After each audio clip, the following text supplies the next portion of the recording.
तुझसे नाराज़ नहीं ज़िंदगी, हैरान हूँ मैं, तेरे मासूम सवालों से परेशान हूँ मैं। हमेशा की तरह अम्मी के रेडियो पर पुराने गाने चल रहे थे। उन अल्फाजों की गहराइयाँ कभी समझ में तो नहीं आई, पर उस धुन में काफ़ी सुकून था। अब्बा की आवाज़ ने उस सुकून को तोड़ दिया। बैग कहाँ है मेरी? कितनी बार कहा है 7 बजे तक तैयार रहा करो, समझ में नहीं आता है? अम्मी दौड़ी दौड़ी बैग लेकर आई। बैग मिलते ही अब्बा स्कूल चले गए। आज फिर एक बार अम्मी को स्कूल 2 किलोमीटर चल कर जाना पड़ा। दोनों टीचर हैं, हिंदी पढ़ाते हैं। आज शनिवार है तो मैं और अम्मी दोपहर में ही स्कूल से आ गए। आते ही अम्मी काम में लग गई। कल ईद जो थी, मैंने मेरे सहेली को खेलने के लिए आवाज़ दी। धूप में 3 बजे तक खेलने के बाद मुझे प्यास लग गई। पानी नहीं पी सकती थी, रोज़ा जो था मेरा। तो मैंने और मेरी सहेली ने सोचा उसके घर जाकर खेलते हैं। हॉल में उसका बड़ा भाई सोया हुआ था। मेरी सहेली किचन में पानी पीने के लिए गई। उसका भाई मेरे पास आया, उसने मेरा हाथ पकड़ लिया। कुछ पल बाद हाथ में दर्द होने लगा। मैं अपना हाथ छुड़ा नहीं पाई। वो लगभग 26 साल का था और मैं 8 साल की। अपने होठों से मेरे बदन पे कुछ कर रहा था, मानो मेरी कब्र बना रहा हो। मैं कुछ कहती उसके पहले उसने एक हाथ से मेरा मुंह बंद कर दिया। बहुत बेसहारा लग रहा था, समझ नहीं आ रहा था क्या करूं। ऐसा लग रहा था जैसे किसी ने जकड़ लिया हो। जैसे उसने दोनों हाथों से फ्रॉक ऊपर किया। मैंने उसे ज़ोर से धक्का दिया और घर भाग आई। कुछ पल और ज़िंदगी रुक गई।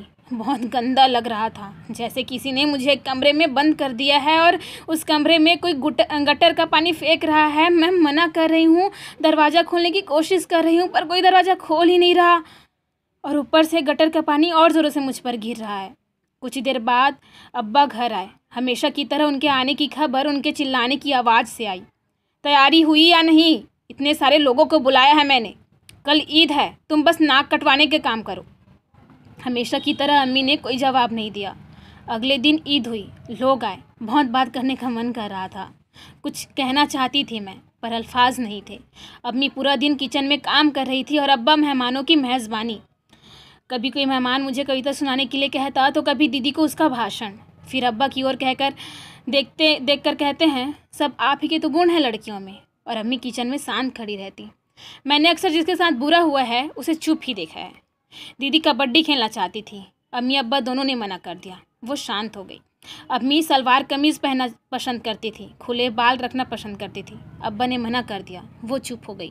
और ये सबको देखकर मैं भी चुप हो गई। जब मैं 10 साल की थी तब एक लड़के ने कमरे में ले जाकर अपने कपड़े मेरे सामने उतार दिए और मैं वहाँ से भाग आई थी। काश मैं तब बोल पाती।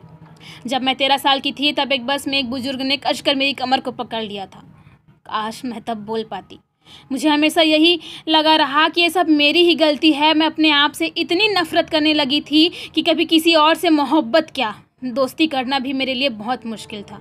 हमेशा यही डर रहता कि मेरे साथ कोई ना कोई कुछ ना कुछ बुरा ज़रूर कर देगा और मैं फिर से शांत हो जाऊंगी, फिर से गुमसुम हो जाऊंगी।